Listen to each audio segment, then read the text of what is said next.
From Word to Wonder is an exhibition of artwork that is inspired by the written word. These artists have taken their inspiration and produced works which are accessible to everybody. And of course, everybody has read a book, so the conversation has already begun. And we are absolutely delighted to include in the show two works by Chris Edrick. Traditionally an abstract artist who has developed his vocabulary of mark making using the freedom of expression that comes with abstract art. But now his attention has turned to landscape, how he feels immersed into a landscape, how he can evoke that sense of bliss, that sensuality, the colour, the grandeur of the fields and the sky. There is an equivalence in Laurie Lee's Cider with Rosie. It was a motionless day of summer, creamy, hazy and amber-coloured, with beech trees standing in heavy sunlight as though clogged with wild, wet honey. It was the time of haymaking. Never to be forgotten, that first long secret drink of golden fire, juice of those valleys and of that time, wine of wild orchards, of russet summer, of plump red apple.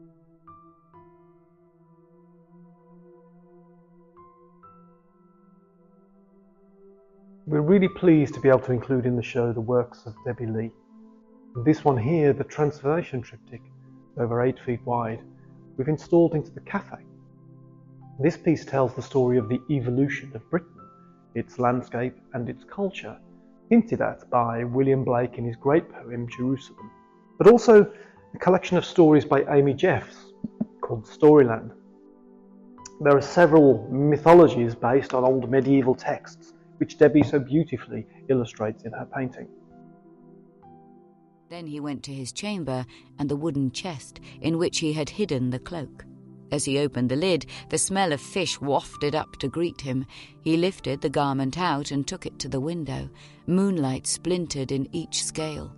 He put on his disguise, drew the hood over his face, and crept out of the room.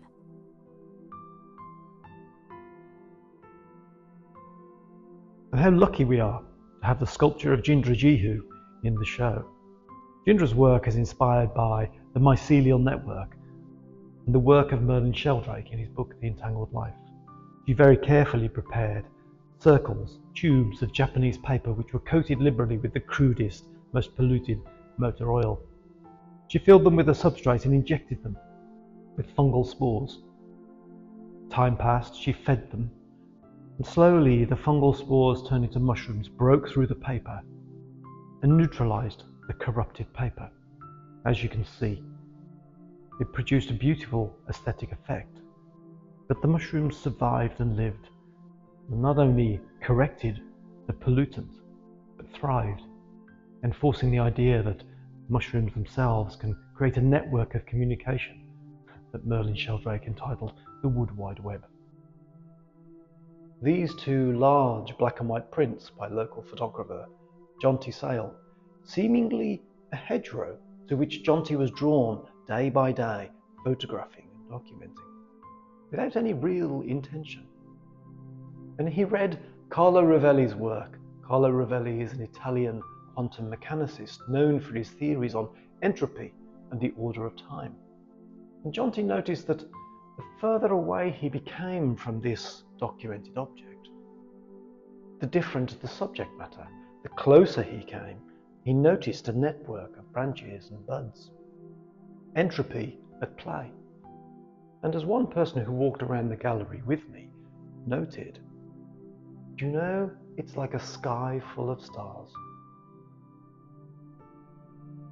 And a favourite human being of mine, whose wit and wisdom and raconteurship can keep you entertained for hour upon hour. How does he note all of these anecdotes, these life experiences, which so readily trip off his tongue? Visiting his studio, I saw row upon row of notebooks. Every artist does this. And I asked him, how does he recount all of the stories that he so willingly offers? He said he meticulously note takes. He writes down thoughts, scribbles, memories. And on the covers of these notebooks, he designs images. The images have no real relevance to the content, but he says when he writes a certain thing, or he makes a certain mark or draws a certain picture, that visual recollection reminds him of exactly the content of the notebook. In fact, he will never get lost, which is why his stories are so enthralling.